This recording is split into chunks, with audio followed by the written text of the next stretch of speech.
বিপ্লবে ফ্যাসিস্ট শেখ হাসিনার উৎখাত এবং ড মোহাম্মদ ইউনূসের নেতৃত্বে অন্তর্বর্তী সরকার দায়িত্ব নেওয়ার পর থেকেই ভারতের বাংলাদেশ বিরোধী তৎপরতা নতুন মাত্রা পেয়েছে।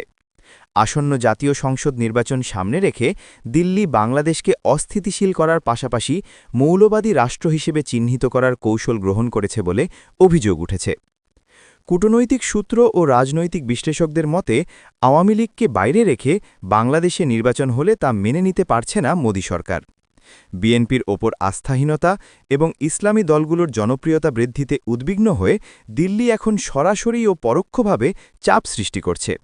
এর অংশ হিসেবে দিল্লিতে আওয়ামী লীগ নেতাদের সংবাদ সম্মেলন, বাংলাদেশে কর্মরত ভারতীয় কূটনৈতিকদের ফিরিয়ে নেওয়া, ইসলামী মৌলবাদ নিয়ে সেমিনার আয়োজন এবং সর্বশেষ শেখ হাসিনাকে কেন্দ্র করে বিতর্কিত মতবিনিময় সভার আয়োজন করা হয়েছে। গত ১৭ই জানুয়ারি দিল্লি প্রেস ক্লাবে আওয়ামী লীগের সংবাদ সম্মেলনে সাবেক মন্ত্রী ড হাসান মাহমুদ ও মহিবুল হাসান চৌধুরী নওফেল অন্তর্বর্তী সরকারকে হুমকি দিয়ে বলেন, আওয়ামী লীগ ছাড়া নির্বাচন হলে বাংলাদেশ অস্থিতিশীল হয়ে পড়বে। বাংলাদেশ সরকারের আপত্তি উপেক্ষা করেই এ সম্মেলন অনুষ্ঠিত হয়। এরপর ২০ জানুয়ারি দিল্লিতে সিডস অব হেট বাংলাদেশ শীর্ষক বই নিয়ে আলোচনা সভায় বাংলাদেশের ইসলামী দলগুলোকে ভারতের নিরাপত্তার জন্য হুমকি হিসেবে উপস্থাপন করা হয়। সেখানে বিজেপি ঘনিষ্ঠ সাবেক মন্ত্রী এম.জে. আকবর ও সাবেক হাইকমিশনার পঙ্কজ শরণ বাংলাদেশের চলমান পরিবর্তনকে অগণতান্ত্রিক বলে আখ্যা দেন। সবচেয়ে উদ্বেগজনক বিষয় হল আগামীকাল দিল্লিতে শেখ হাসিনার সঙ্গে আন্তর্জাতিক গণমাধ্যম প্রতিনিধিদের মতবিনিময় সভার আয়োজন।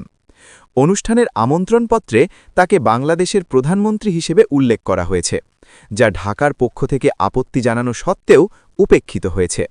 মানবতাবিরোধী অপরাধে দণ্ডিত শেখ হাসিনাকে আশ্রয় দিয়ে ভারতের এ উদ্যোগকে সরাসরি উস্কানোমূলক বলছেন বিশ্লেষকরা। বিশিষ্ট বিশ্লেষক ড মাহবুব উল্লাহ বলেন, ভারত কূটনৈতিকদের পরিবার প্রত্যাহার করে বড় ধরনের বার্তা দিয়েছে।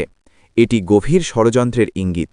অন্যদিকে অধ্যাপক ড দিলারা চৌধুরীর মতে ইসলামী দলগুলোর সম্ভাব্য নির্বাচনী সাফল্যকে সামনে এনে বাংলাদেশকে মৌলবাদী তকমা দেওয়ার চেষ্টা চলছে। সব মিলিয়ে নির্বাচন পূর্ব এই সময়ে ভারতের তৎপরতা বাংলাদেশের নতুন করে উদ্বেগ ও চ্যালেঞ্জ তৈরি করছে। সরকার, রাজনৈতিক দল ও জনগণকে সর্বোচ্চ সতর্কতা ও সংযমের সঙ্গে পরিস্থিতি মোকাবিলা করার আহ্বান জানিয়েছেন বিশ্লেষকরা।